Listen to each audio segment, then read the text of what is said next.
Non, mais à ce train-là, je vais jamais y arriver. Allez, mémé, tu descends? Viens, mémé, tu vas tout faire tomber encore. Allez. Hello YouTube, aujourd'hui je vais vous raconter comment j'ai vécu le tournage de l'émission à laquelle j'ai participé sur France 4 au mois de mars, émission qui s'appelle La maison des maternelles et des parents et qui portait sur la notion de consentement. Donc c'est là que j'ai pu témoigner du viol que j'ai subi en 2012 et pour lequel initialement j'ai créé cette chaîne YouTube. Voilà comment ça a commencé. J'étais donc avec mon copain, puis on était en train de discuter de l'éventualité d'avoir un jour des enfants et de quelle éducation on leur donnerait justement par rapport au consentement. Et donc moi je lui parlais du fait que si on avait un garçon, attention, il aurait une éducation comme ça par rapport au consentement, parce que je lui disais que une de mes pires peurs en tant que parent, ce serait que mon petit garçon fasse subir à une autre petite fille ce que moi j'ai vécu. Donc la nuit passe, moi je la passe comme d'habitude à pas dormir, hein, et donc le lendemain matin, je me réveille après quelques petites heures de sommeil et en fait je prends mon téléphone, j'allume Facebook et tout de suite le premier message que j'ai dans mon fil d'actualité, c'est un message d'une journaliste sur un groupe autour des violences sexuelles sur lesquelles je suis sur Facebook, qui explique chercher une victime de viol qui souhaiterait témoigner et qui aurait moins de 25 ans. Donc moi j'ai 26 ans, donc je me suis dit, parce que je suis quelqu'un qui ne croit pas au hasard, pas du tout. Moi je crois aux synchronicités mais pas au hasard. Et là je me suis dit, ah c'est bizarre quand même, j'en parle hier, là je tombe sur ça.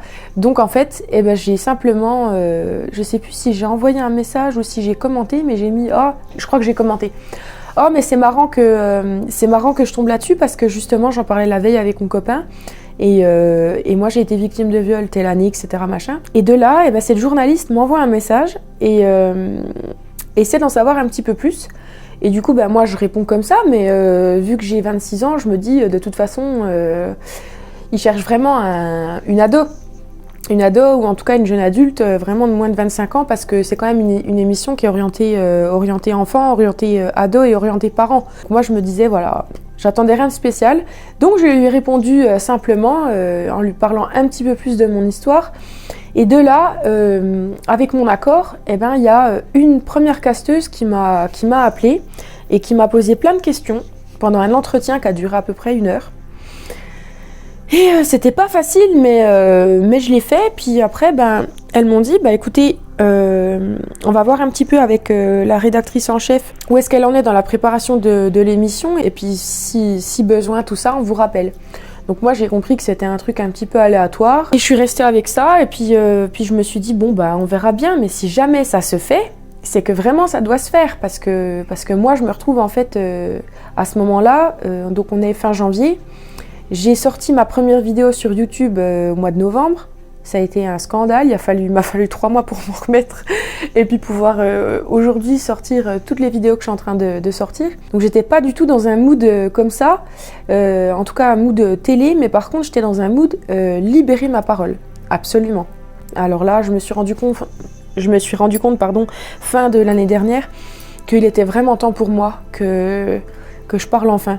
Ouais. Donc de là, je sais pas si je peux dire son prénom, mais au cas où on va dire un autre prénom. Nina, tiens. J'ai Nina qui m'appelle, qui se présente comme être la rédactrice en chef adjointe ou je sais plus trop quoi. Et bref, qui m'explique en fait qu'elle a besoin de s'entretenir avec moi à nouveau. Donc c'est une autre personne que celle que j'ai eu précédemment. Pour que je raconte de nouveau mon histoire parce qu'elle a d'autres questions à me poser concernant d'autres détails, etc. Bon, moi c'est la 2e fois que je participe à une émission de télévision. Donc je sais que quand ils font ça, en général, c'est pour essayer de vérifier un petit peu la cohérence des propos et surtout préparer un petit peu plus leur émission, savoir un peu plus à qui ils ont affaire, etc. Donc pareil, entretien qui a duré plus d'1 heure, qui a même fini par une discussion générale qui avait rien à voir avec le sujet parce que c'est plutôt très bien entendu. Et de là, elle m'a fait comprendre que par la suite, donc je sais pas si c'était le soir même parce que c'était assez progressif tout ça, elle m'a fait comprendre par la suite que après accord et décision de sa rédactrice en chef, en tout cas de la personne au-dessus, que ce serait avec moi qui tournerait donc l'émission. Ça s'est bousculé dans ma tête, je me suis dit mais dans quoi tu t'es embarqué encore? Tu me connais pas, mais moi j'ai une vie où j'ai fait un peu des trucs de fou. Et c'est toujours des trucs... tu sais, quand on dit oh mais ça peut lui arriver qu'à lui. Enfin, ça peut lui arriver qu'à elle. Ben, c'est moi cette personne. Et donc du coup, quand j'ai compris que c'était avec moi que ça allait se passer... Oh là là. Je vais vous remettre un petit peu dans le contexte. Par rapport à tout ça, en fait, ça faisait quelques mois, depuis le mois de septembre de l'année dernière, qu'on a décidé plutôt avec ma mère mutuellement de couper les ponts. Moi, en tout cas, c'est une décision que j'ai ressentie à l'intérieur de moi au moment où je l'ai prise aussi et que je n'avais jamais ressentie avant, à savoir qu'on a toujours eu une relation tumultueuse et des prises comme ça de distanciation dans la vie. Mais moi, quand ça s'est passé là, pour moi, c'était définitif. Et donc, par rapport à tout ça, je me suis dit, oi, par rapport à mon histoire, par rapport à ce qui s'est passé ce jour-là, etc., clairement, ma mère, elle était un petit peu impliquée dans le truc. Et je savais pas trop qu'est-ce qu'il me ferait dire, de quel élément de mon histoire il voulait se servir pour la rédaction de l'émission. Donc, mais je savais qu'il y avait une possibilité que je parle d'elle et du fait que selon moi, selon mon ressenti de l'époque, tout ça, qu'elle n'a pas eu la réaction adéquate par rapport à ce que je lui ai confié de ce viol. C'est-à-dire m'emmener au commissariat. Et là, je me suis dit, c'est chaud quand même. C'est chaud parce que je suis dans un moment de ma vie où... retrait social, je vois quasiment plus personne, etc. Mes proches, ceux qui restent, les amis, tout ça, beaucoup de gens me renvoient qui me connaissent pas vraiment comme je suis. En tout cas, il y en a qui n'en ont même pas conscience parce que je ne me montre pas telle que je suis vraiment. Je suis quelqu'un de très secret, très secret, ouais, qui n'arrive à m'ouvrir qu'avec des gens avec qui avec qui je me sens à l'aise, en qui j'ai confiance, et il y en a vraiment très peu. On est tous comme ça, globalement. Mais il y a des gens où c'est un petit peu plus poussé, ils sont vraiment un peu space.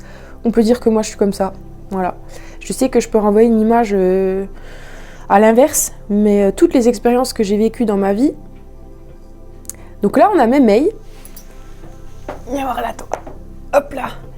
On a Mémé qui fait tout bouger. Tu pouvais pas aller ailleurs. La maison, elle est grande, Mémé. Hein? Donc si vous voulez... on s'approchait de plus en plus de l'échéance du tournage et moi je pensais à tout un tas de trucs. Je pensais au fait que de ce que j'allais faire en fait, de qui était susceptible de tomber après sur l'émission, de ce qu'on allait en penser, et puis surtout, comme je le disais, vu que je suis quelqu'un de très secret, qui cache beaucoup mes émotions, ça a créé beaucoup d'incompréhension avec mon entourage, avec mes amis, avec même et surtout ma famille, parce que les gens ne comprennent pas du tout ce que je ressens vraiment. Il y a un énorme décalage entre ce qu'ils perçoivent et même moi, ce que je montre de mon comportement, vs ce que je ressens vraiment. Et d'ailleurs, ils le savent pas, mais moi j'en souffre de ça. J'en souffre. Et donc j'avais très peur de cette émission-là, et je me suis dit, si ça se fait, c'est que ça doit se faire. Et donc, voilà. On arrive là au jour J. J'ai absolument pas réfléchi à ce que je vais dire. Je suis quelqu'un qui est spontané. Donc j'y suis allée comme ça. Donc voilà, on y est. On est le 9 février. Je prends le train depuis ici, chez moi, à 7h30 du matin. Et c'est la merde. C'est la merde parce que je suis toute seule. Je monte sur Paris. J'ai à peu près entre 400 et 500 km à faire en train. Et je sais pas du tout ce qui m'attend là-bas parce que mine de rien, c'est pas la même chaîne, hein. C'est pas la même chaîne de télévision que la première émission que j'avais faite en 2017. Là, il s'agit de France 4 et donc c'est pas, je suppose, pas les mêmes locaux, etc. Et je me dis, mais encore une fois, Dieu, mais dans quoi tu t'es embarquée? Dans quoi tu t'es embarquée, Célia? Sérieusement. J'étais mitigée entre ce sentiment et le sentiment que ce que je faisais, c'était un passage obligé dans mon parcours. C'est-à-dire libérer ma parole, certes de manière un petit peu violente pour moi, parce que si je le dis déjà pas à mes proches les plus proches et que j'ai un cercle très restreint, c'est pas pour aller dire ça à la télé que ça soit susceptible d'être vu par des centaines de milliers ou des millions, je sais pas combien au niveau des audiences où ils en sont, mais en tout cas plusieurs milliers de personnes. C'est pas pour aller le dire devant comme ça autant de gens. Ben si. Ben si. Et je me suis dit, par rapport à l'histoire de ma mère que j'ai pas terminé de t'expliquer tout à l'heure, ben en fait on a coupé les ponts parce que à la suite d'une dispute, j'en ai eu marre en fait de son absence de soutien par rapport à ce viol que j'ai vécu et pour lequel j'estime qu'elle aurait pu faire les choses autrement vu que c'était elle le parent, c'est-à-dire m'emmener au commissariat. Et donc, oui, je vous préviens tout de suite, hein, si jamais dans les commentaires, je ne veux pas de jugement par rapport à ma mère. Il s'est passé ce qui s'est passé pour tout un tas de raisons, mais bref. Donc en gros, si vous voulez, comme je me sentais pas soutenue et comme j'avais l'impression qu'on ne me croyait pas par rapport à la souffrance que ça a vraiment engendré chez moi, c'est sûr qu'il y avait au fond de moi une part de moi qui me disait ben là ma vieille, tu vas le dire et personne ne pourra te faire taire. Même concernant l'autre, qui est au courant de la plainte que j'ai déposée en 2019 et qui voudrait aussi que je me taise. Il y a plein de gens qui voudraient que je me taise. Sur le moment, je me suis dit, là j'ai un espace de parole où personne ne peut me faire taire, personne ne peut me dénigrer, personne ne peut, entre guillemets, m'atteindre, etc., etc. Bon. C'était sans me rendre compte à ce moment-là, sans savoir que par la suite, quand la page officielle de l'émission allait diffuser des extraits, c'était sans compter sur la connerie des gens pour évidemment me juger et me dénigrer dans certains commentaires. On passe. Donc là, j'arrive à Paris, à la gare. Me demandez plus laquelle, j'y connais rien, moi je suis bien dans ma petite campagne, donc j'y connais rien du tout, je sais plus, c'était gare de Lyon, gare de l'Est, je sais plus. Un taxi aux frais de l'émission vient me récupérer et à ce moment-là m'emmène sur les lieux du tournage, donc c'est les locaux de France Télévisions. Donc de là-bas j'arrive et j'ai attendu qu'une des journalistes vienne me chercher en bas à l'accueil. Là je suis montée et puis j'ai été accueillie dans différentes loges au sein des locaux de France Télévisions. Comme je suis arrivée un petit peu en avance, vu que j'ai pris le train à 7h30 du matin, je crois que je suis arrivée un petit peu avant midi, si mes souvenirs sont bons. Donc je suis restée tranquillement dans ma loge, j'ai mangé, etc. Et pendant ce temps-là, on nous a montré rapidement que il y avait à proximité le lieu de tournage et qu'en fait il continuait de tourner et je crois que dans ces horaires-là, il tournait en plus en direct. Donc j'ai attendu et au bout d'un moment est arrivée la deuxième invitée de l'émission qui était une femme, qui était parent de 2 enfants et qui elle venait témoigner de l'éducation qu'elle donnait sur le consentement à ses 2 enfants. Donc moi j'étais la personne qui venait témoigner sur une relation non consentie et puis elle avait ce rôle-là et ils avaient prévu de faire intervenir aussi une spécialiste, donc une gynécologue ou voilà. À ce moment-là, c'était pas très clair encore pour moi. Sachant que j'avais déjà vécu ça une première fois sur France 2, je me doutais un petit peu de comment ça allait se passer, mais finalement, même si on est dans le même contexte, c'est déjà pas les mêmes personnes, c'est pas le même lieu et puis c'est pas la même façon de fonctionner. Donc clairement, ça n'avait strictement rien à voir. Si ça vous intéresse, je pourrais éventuellement revenir sur justement mon expérience à France 2. C'était pas du tout la même chose. On va dire qu'au niveau humain, c'était mieux à France 4. Mais au niveau accompagnement, suivi, sérieux, intimité du truc, sans vouloir dénigrer l'un ou l'autre, hein, j'ai préféré mon expérience à France 2. Voilà. Fin de la parenthèse. À un moment donné, vient l'heure de se mettre à tourner. J'avais une idée de l'axe qu'il voulait donner à l'émission parce que Nina, elle m'avait envoyé un petit peu le déroulé qu'elle avait préparé au préalable.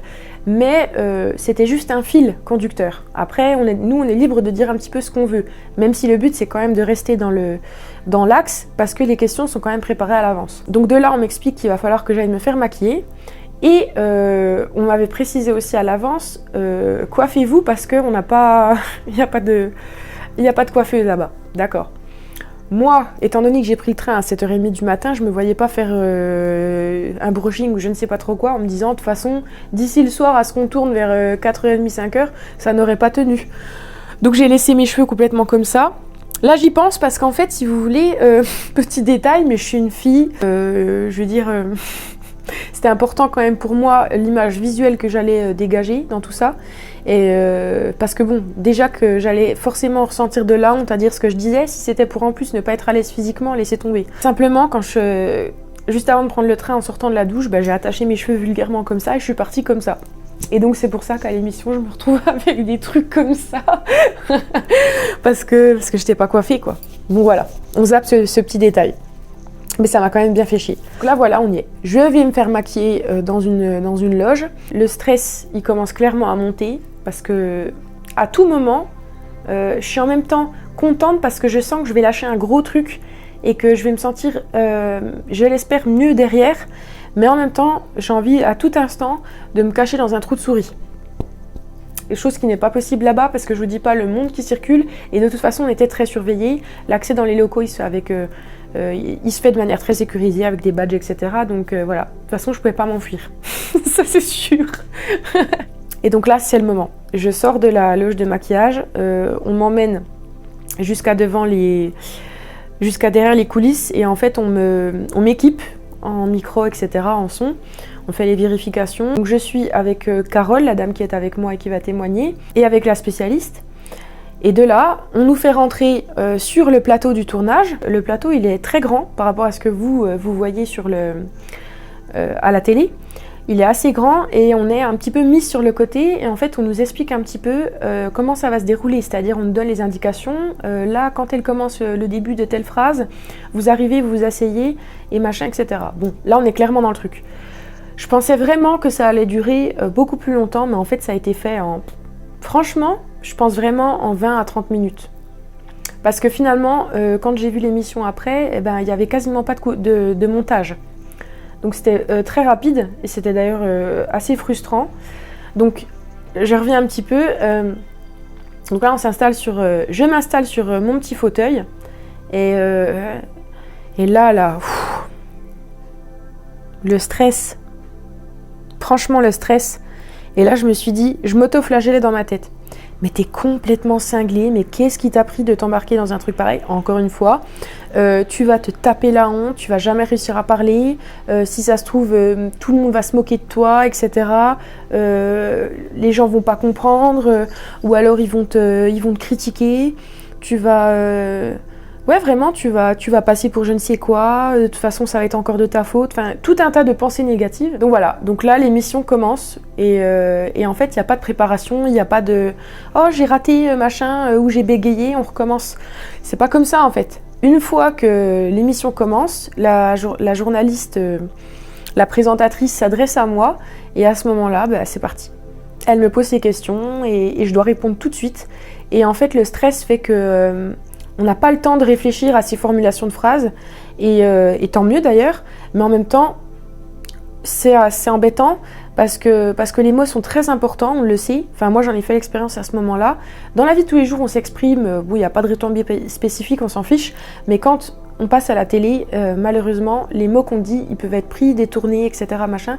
Et c'est un petit peu ce qui m'est arrivé, moi, par rapport justement à l'extrait après qu'ils ont pris du moment où je raconte ça. Enfin, du moment où je raconte ça. L'émission, elle fait 40-45 minutes et j'ai un temps de parole de je sais plus combien de temps, mais entre 10 et 20 minutes. Donc ils ont pris un petit extrait de 4 qu'ils ont mis après sur les réseaux, sur Facebook. Et sans le contexte et tout le reste, il est très facile de juger ce que je raconte. Je le comprends complètement et je savais que j'allais m'exposer à des jugements. Mais du coup, c'est dommage parce que je me suis pris une déflagration de commentaires vraiment dégueulasses. Et tout en sachant que ces mêmes personnes ne me connaissent pas, etc. L'un n'était pas là le jour où ça s'est passé. Et je me dis, je peux pas m'empêcher encore de culpabiliser en me disant mais si tu avais formulé les choses différemment, etc. Je sais dans le fond que je raconte quelque chose qui est un crime aux yeux de la loi et qui n'était en aucun cas ma faute. Je le sais tout ça, je le sais avec ma tête. Mais avec mon cœur et puis mes blessures psychiques de victime de viol, voilà. Eh ben, c'est pas si simple.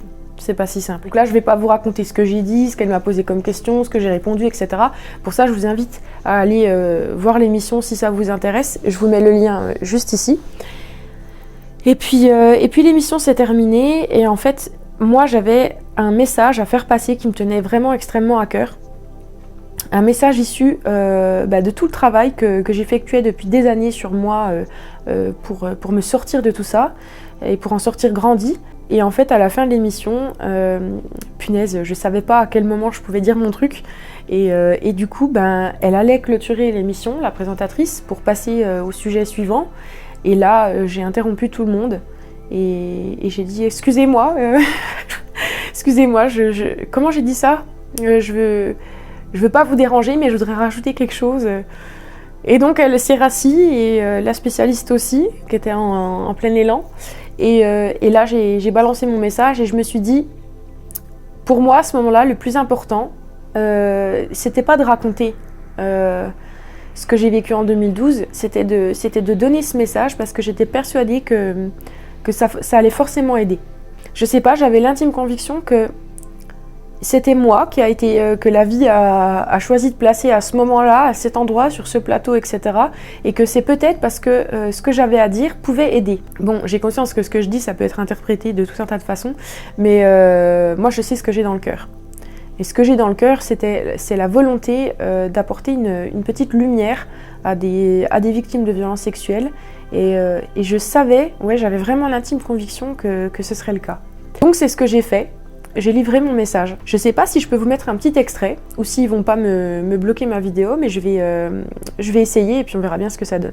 Je peux vous embêter, rajouter quelque chose? Je suis désolée. Vous m'embêtez pas du tout. Il y a un message que je voudrais faire passer à toutes les femmes, ou les hommes aussi, victimes notamment de viol, c'est que ce chemin-là que j'ai fait pendant 8 ans m'a permis de comprendre qu'il faut accepter ce qu'on a vécu, on ne peut pas revenir en arrière. Mais pour autant, ça ne nous définit pas, ce viol-là ne me définit pas, ne définit pas le reste de ma vie. Et finalement, on n'a pas de contrôle sur ce qui se passe à l'extérieur, mais on a le contrôle sur ce qui se passe à l'intérieur de nous. Et moi, je suis dans ce chemin-là de me dire, finalement, il est là mon pouvoir. Parce qu'il y a la question de la reprise de pouvoir. Quand on a vécu un viol, on a vécu quelque chose, on a perdu, quelqu'un a eu l'ascendant sur nous. C'est quand même très compliqué. Et je pense aussi, c'est important en tant que parent peut-être d'évoquer la question là. On a tous des capacités de résilience, je pense. Et en fait, voilà, il est là notre pouvoir, il est à l'intérieur. On peut agir sur ce qui se passe à l'intérieur de nous. Merci voilà. Célia, merci beaucoup. Donc de là, ça a été la fin de l'émission. Je me suis relevée au moment où ils ont changé de sujet et donc changé de plateau, sachant que c'était sur le même endroit. Donc je me suis dirigée vers les coulisses derrière, là en régie, et là j'ai craqué. Parce que pour moi, et c'est ce que je vous disais tout à l'heure, la dissonance, le grand écart entre ce que je ressens à l'intérieur et ce que je dégage. Moi, à l'intérieur de moi, j'étais chamboulée. Chamboulée, c'est même trop fait par rapport à ce que je ressentais. J'ai vraiment eu l'impression sur le moment que j'allais vraiment m'écrouler. Et en régie, et ben là, les nerfs ont lâché, j'ai des larmes qui sont sorties. Et puis j'ai une des chefs de la régie qui est venue vers moi avec Carole. On était dans un tout petit couloir tout étroit. Et elles sont venues vers moi et cette dame, elle m'a dit oh, qu'est-ce que c'était bravo pour votre message, bravo pour votre discours. Qu'est-ce que c'était pertinent, vous avez eu des mots justes, vous avez eu des mots tellement justes, vous avez fait preuve de beaucoup de courage, vraiment félicitations, etc. Enfin, en gros, elle m'a donné des mots de soutien. Et elle m'a témoigné du fait que elles, au pluriel, m'ont témoigné que le message que j'avais transmis les avait touchés et que c'est sûr que ça allait toucher. Et donc ça a validé mon espoir et le but de pourquoi j'étais venue ici. Donc ça m'a fait un bien fou. Donc je suis sortie des locaux de la régie, on m'a enlevé l'équipement micro, etc. Et puis on est tranquillement retourné vers les loges. Et à partir de ce moment-là, je me suis sentie un petit peu sur un petit nuage en flottement. Parce que ce qui venait de se passer pour moi, c'était extrêmement puissant. Parce que je suis quelqu'un de base qui était extrêmement timide, mais timide maladive. C'est-à-dire que quand j'avais 14 ans, je n'osais pas aller chercher le pain à la boulangerie. Quand on venait sonner à la maison, je me cachais, j'allais pas ouvrir la porte parce que j'avais vraiment peur. Mais j'étais vraiment extrêmement timide. J'avais peur de tout et tout le monde. Et c'était vraiment handicapant, vraiment, sincèrement, c'était handicapant. Et là, je me retrouve dans le taxi. Je passe devant la tour Eiffel comme ça et je me retrouve dans le taxi qui me ramène à la gare. Et j'étais complètement dans un autre monde en fait. J'étais complètement dans un autre monde. Je me suis dit, mais à ce moment-là, j'ai ressenti de la fierté. Je me suis dit, Célia, tu te rends compte de ce que tu as fait ? Tu te rends compte d'où tu viens par rapport à tes capacités, par rapport à ton manque d'estime de toi, par rapport à comment tu te perçois, à ce que les gens t'ont renvoyé, etc. Là, tu as été capable de prendre ton courage à deux mains et de révéler quelque chose de grave qui t'est arrivé, que tu gardais pour toi depuis tout ce temps. qui fait que tu souffres et que beaucoup de gens, même des gens que tu aimes, ne comprennent pas. Et là, tu as eu le courage d'aller le dire devant tout le monde en fait. Et que normalement, en temps normal, on préfère garder pour soi et ne pas partager parce qu'il y a encore beaucoup de honte, beaucoup de tabous autour de tout ça. Donc double tranchant. Et dans le train, après, c'était dur, parce que j'étais toute seule pendant tout ce temps. J'ai passé la journée absolument toute seule là-bas, à Paris. Si tu as vu justement les vidéos précédentes, tu sais à quel point je peux ressentir de l'anxiété, de l'angoisse, beaucoup de pensées négatives, etc. en journée. Et donc ce genre de situation, ce genre d'action, pour moi c'est quand même très compliqué à faire, mais je l'ai fait. Parce que j'avais des choses à me prouver, je pense. Et parce que j'avais aussi des choses à prouver aux gens. Et notamment à ma mère. Et donc, le pire dans tout ça, vous savez ce que c'est le pire dans tout ça? Le truc de ouf qui illustre justement pourquoi je ne crois absolument pas au hasard. En fait, pendant l'heure de midi, quand j'étais dans la loge, j'ai mon copain qui m'appelle. En tout cas, qui essaie de m'appeler. J'ai plusieurs appels manqués. Et en fait, ce n'est pas habituel. Le temps de midi, mon copain ne m'appelle pas comme ça. Et au travail, il est pris, tout ça. Donc là, je me dis, il y a un problème. Il y a un problème, les gars, là. Donc je le rappelle. Et puis là, il me dit, tu vas jamais deviner ce qui s'est passé, machin, etc. Mais je dis, attends, il y a un problème. Est-ce qu'il y a quelque chose de grave qui s'est passé? J'entendais à sa voix qu'il était complètement remué. Et franchement, je commençais clairement à avoir la trouille.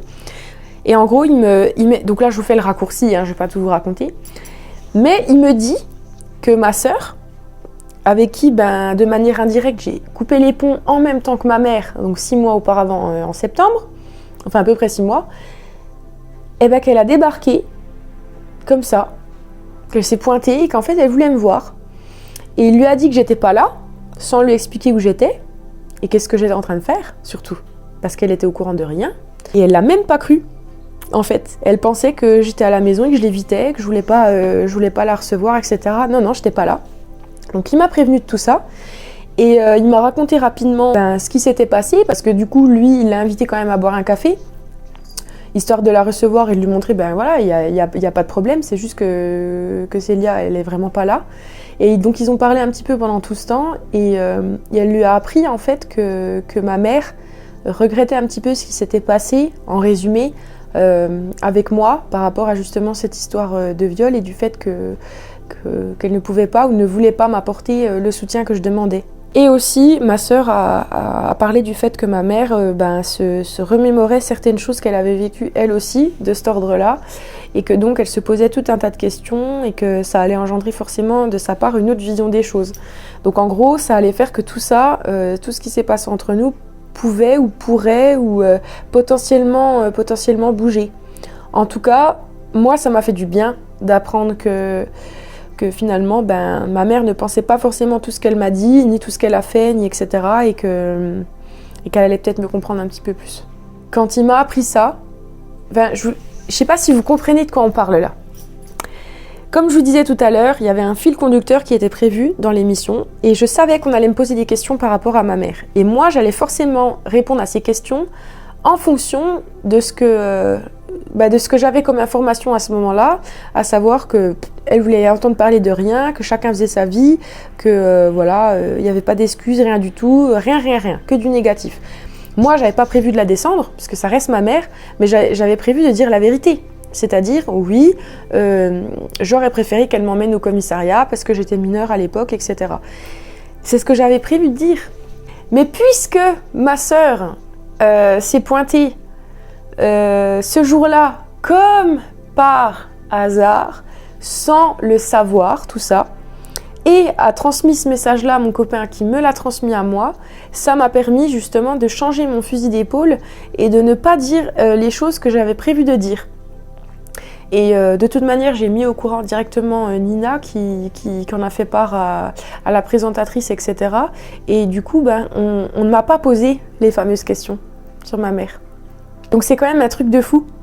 Et à la suite de tout ça, j'ai eu des explications avec ma sœur et aujourd'hui, on se revoit. Voilà. Donc je suis rentrée chez moi. De là, je suis restée en contact relativement étroit dans les jours qu'on suivi avec Nina, qui me donnait les dates prévues au départ de diffusion de l'émission. Et puis quand on a eu la date officielle de la diffusion de l'émission, là j'ai eu un peu une baisse de morale parce que la diffusion, ça allait rendre tout ça très concret finalement. Et j'avais très peur de la suite. Et donc j'ai regardé l'émission toute seule, chez moi, ce vendredi-là, le matin même à 10h. Et pour clôturer la vidéo, je vous dirai encore une fois pourquoi je ne crois pas au hasard, c'est que j'ai commencé une thérapie de MDR. Le MDR, j'explique ce que c'est dans l'avant-dernière vidéo que je vous mets juste ici. Et c'est une thérapie brève dans laquelle je fonde beaucoup d'espoir. Et j'ai commencé mes premières séances et comme par hasard, la séance qui était prévue à ce moment-là, elle avait été, elle a été déplacée pour arriver le jour même de la diffusion de l'émission. C'est-à-dire que le matin, l'émission sortait sur France 4 et le soir même, j'avais mon rendez-vous MDR. Et donc ça m'a fait énormément de bien que cette séance tombe à pic le jour même, parce que je l'ai vécu la diffusion dans une extrême solitude et donc voilà, c'était bien pour moi, ça m'a permis de relâcher un petit peu toute cette pression et toutes ces émotions. Voilà. Donc si vous avez des questions, posez-les-moi en commentaire, j'y répondrai sans problème. C'est la fin de cette vidéo. N'hésite pas à t'abonner si le contenu que je poste sur YouTube t'intéresse, à mettre un petit pouce pour me soutenir. Et puis merci encore une fois d'avoir regardé cette vidéo jusqu'ici. Et puis on se retrouve très bientôt dans une prochaine vidéo. Je n'arrive jamais à conclure mes vidéos, il y a toujours un truc qui va pas. Et en règle générale, j'aime pas dire au revoir. Bon allez mémé, tu dis au revoir? Tu dis au revoir? Tu dis au revoir? Puis il s'en fout complètement. Tu dis au revoir mémé? No. Allez mémé, tu dis au revoir? Toi ce que tu veux c'est du pâté. J'arrive. Je vais m'occuper de toi un peu. Allez, à bientôt.